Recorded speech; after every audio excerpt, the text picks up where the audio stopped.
അല്ല, ഇത് ഞാൻ പറഞ്ഞല്ല, സുരേഷ് ഗോപിയെ മന്ത്രിയാക്കിയിരിക്കുന്നത് പ്രധാനമന്ത്രിയാണ്. അപ്പോൾ അതുകൊണ്ട് ഈ കാര്യങ്ങളൊന്നും എൻ്റെ അധികാര പരിധിയിൽ വരുന്ന കാര്യങ്ങളല്ല. അതുകൊണ്ട് എന്നെ നിങ്ങൾ എത്ര ചോദിച്ച് ബുദ്ധിമുട്ടിച്ചിട്ടും കാര്യമില്ല. അല്ലല്ല, അല്ല, എന്താ പറഞ്ഞ ബിനുരാജെ, നിങ്ങൾക്കൊക്കെ ഈ പണി ഒഴിവാക്കിയിട്ട് വേറെ അല്ലേ എന്ത് മര്യാദയാണ്? അതല്ല ഞാൻ ചോദിക്കുന്നത് പ്രധാനമന്ത്രി അല്ലാതെ അല്ല, നിങ്ങളിപ്പോൾ അതല്ല എഴുതാൻ പോകുന്നത് ബിനുരാജ. നിങ്ങളെ ചാനല് എന്തെല്ലാം എഴുതി വൈകുന്നേരം കൊണ്ട് ഇരുത്തിയില്ലേ ഓരോ ആൾക്കാരെ 9 മണിക്ക് 8 മണിക്ക് മാസപ്പടി കൊടുത്ത് അവരൊക്കെ കൊണ്ട് നിങ്ങൾ എന്തെല്ലാം പറയിപ്പിച്ചു. എന്നിട്ട് അതേ ചോദ്യം തന്നെ ഇപ്പോൾ വീണ്ടും ചോദിക്കുകയാണ്. അതായത് കെ സുരേന്ദ്രനെ അറിയിക്കേണ്ട ആവശ്യമുണ്ടോ? നിങ്ങൾക്ക് ഇത്ര 20 വർഷം 15 വർഷമായി ഡൽഹിയിൽ മാധ്യമപ്രവർത്തനം നടന്നത്. എങ്ങനെയാണ് മന്ത്രിസഭ രൂപീകരിക്കുന്നത്? മന്ത്രിസഭ രൂപീകരിക്കുന്നതിന് മുമ്പ് എന്തെല്ലാം കാര്യങ്ങളാണ് നടക്കുന്നത്? ഇതൊന്നും അറിയാതെ ഇത് ആരെയാണ് നിങ്ങൾ കബളിപ്പിക്കുന്നത്? ബിനുരാജെ, എന്നെ നിങ്ങൾ ഇല്ല, ആ പരിഗണന നിങ്ങൾ ഒരിക്കലും തന്നിട്ടില്ല. അല്ല, നിങ്ങളല്ല, വൈകാരികല്ല.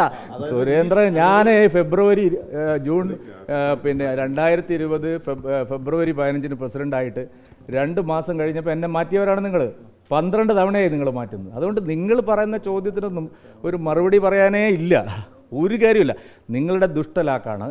ഞങ്ങൾക്ക് 2 മന്ത്രിമാരെ കിട്ടി, 20% വോട്ട് കിട്ടി.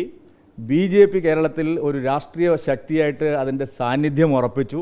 ഇനി അവിടെ എങ്ങനെ ഇടങ്കോലിട്ടിട്ട് നിങ്ങളെ യജമാനന്മാരെ രക്ഷിക്കാമെന്നാണ് നിങ്ങൾ വിചാരിക്കുന്നെങ്കിൽ അത് നടക്കില്ല. പാർട്ടി പ്രവർത്തകരെ കബളിപ്പിക്കാനും അവരെ ആശയക്കുഴപ്പത്തിലാക്കാനുമുള്ള മാധ്യമ വേലകളൊന്നും തന്നെ കേരളത്തിൽ നടക്കില്ല.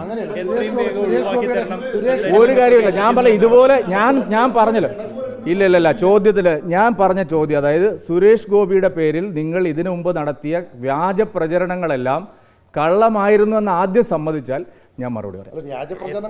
നിങ്ങളായിരുന്നു നടത്തിയേ? അല്ല, ആ സമയത്തില്ല ചേട്ടാ, ഞാൻ പറഞ്ഞ അല്ല, നിങ്ങൾ അതാ പറഞ്ഞ ആ സമയത്ത് നിങ്ങൾക്ക് തോന്നിയതുപോലെ നിങ്ങൾ പറഞ്ഞിട്ട് അത് BJPയുടെ അഭിപ്രായമാണ്, സുരേഷ് ഗോപിയുടെ അഭിപ്രായമാണ് നിങ്ങൾ പറയുന്നതാണ്. ഇല്ലെന്ന് ഞാൻ പറഞ്ഞില്ല. സുരേഷ് ഗോപി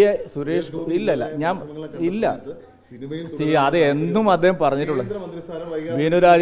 ബിനുരാജെ, അത് അദ്ദേഹം എന്നും പറയുന്നുണ്ട്. അത് ഇന്നലെ മാത്രമല്ല. അല്ലല്ല, ഞാൻ ചോദിക്കാം ഒരു കാര്യം, ഞാൻ പറയാം. ഇതൊക്കെ അല്ലല്ല, നിങ്ങൾ BJPയെ നന്നാക്കാനോ സുരേഷ് ഗോപിയെ നന്നാക്കാനോ അല്ലല്ലോ റിപ്പോർട്ടർ ഈ ചോദ്യം ചോദിക്കുന്നത്. നന്നാക്കി നിങ്ങൾ നന്നാക്കാനല്ലല്ലോ ഈ ചോദ്യങ്ങൾ നിങ്ങൾ ചോദിക്കുന്നത്. എത്ര തവണ നിങ്ങൾ എന്തെല്ലാം കാര്യങ്ങൾ നിങ്ങൾ ഇതുമായി ബന്ധപ്പെട്ട് പറഞ്ഞു? അതെല്ലാം അവാസ്തവമായിരുന്നു, സത്യസന്ധമായിരുന്നില്ല, കള്ളപ്രചരണമായിരുന്നു, നിങ്ങൾ പ്ലാൻ ചെയ്തതായിരുന്നു, നിങ്ങൾ ചില നിരീക്ഷകന്മാരെ ഇരുത്തി സ്ഥാപിക്കാൻ ശ്രമിച്ചതായിരുന്നു. നിങ്ങളുടെ ജോലിയാണത്. ഇതെല്ലാം നിങ്ങൾ ചെയ്തതാണ്, ഇപ്പോഴും നിങ്ങൾ ചെയ്തുകൊണ്ടിരിക്കുന്നതാണ്. അത് ഇവിടെ നടപ്പില്ല എന്ന് മാത്രമേ എനിക്ക് പറയാം. കൂടുതൽ സസ്പെൻസുകൾ കേരളത്തിന് പ്രതീക്ഷിക്കാമോ? കൂടുതൽ സസ്പെൻസുകൾ പ്രതീക്ഷിക്കാമോ? സംഘടനാ തലത്തിൽ ഇനിയിപ്പോൾ നിങ്ങൾ പറഞ്ഞതുപോലെയാണെങ്കിൽ ഇനി പുതിയ പ്രസിഡന്റ് വന്നിട്ട് അഴിച്ചു പണിയട്ടെ ബിനുരാജ. നിങ്ങളുടെ ആഗ്രഹം പോലെ നടക്കട്ടെ. രാവിലെ മുതൽ ഉള്ള കത്തുകളെല്ലാം എഴുതിയിട്ട് അടിച്ചു വിടുന്നല്ലോ നിങ്ങൾ. 5-6 കൊല്ലമായി ഈ പണി തുടങ്ങിയിട്ട്. നടക്കട്ടെ.